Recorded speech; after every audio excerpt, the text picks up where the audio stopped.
Hi everyone, this is Dr. Ikmay Chaudhary and you're watching Everyday Health Result. My today's topic is hypoparathyroidism. Hypoparathyroidism. So let's talk about parathyroid glands. These are the glands situated in pairs, like there are two pairs, means there are four in numbers, and they are just situated behind thyroid gland and just near thyroid gland. So these are four in numbers. Major function is releasing the parathyroid hormone. So parathyroid hormone has its own function. Like this, maintain your blood, calcium level, blood vitamin D level, and your phosphorus level. So this is very crucial hormone that maintains all these, levels in the blood. So if there is any kind of, deficiency or any kind of damage or due to any reason, parathyroid gland is underactive. This is not active enough. This is underactive or not working properly, so this is called hypoparathyroidism.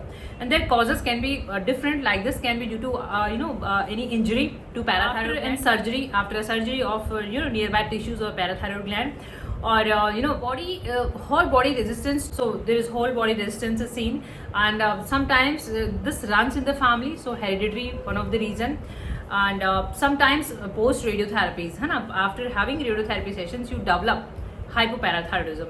So low level of even magnesium. So these are certain causes that may lead to hypoparathyroidism, means your parathyroid glands that becomes underactive. So hypoparathyroidism. About the function of calcium, because this is a very important thing. Calcium, yes, calcium is required for the bone, as well as calcium is required for your muscles, even for your nerves and for your heart even. So if there are low level of calciums, that may create problem in your bone, in your muscles, in your nerves, even in your heart. So yes, proper balancing of the calcium is required. So let's talk about the sign or symptoms, or we can say deficiency, low level of calcium, or deficiency of parathyroid hormone, or deficiency of calcium. What symptom you may develop? So these are muscle spasm.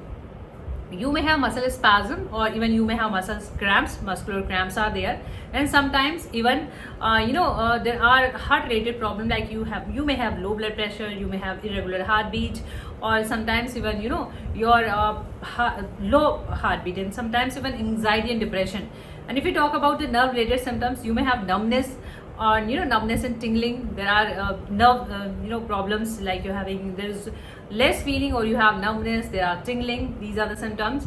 And yes, sometimes there are bone pain, and these are the symptoms of short term calcium deficiency. If you have long term calcium deficiency, you may develop different symptoms, like you may have chorea. These are involuntary movements of the body. There are twitching, involuntary movement, jerking of the body, and sometimes even heart failure even sometimes. And you may have cataract. If you have long term deficiency of calcium, you may develop cataract.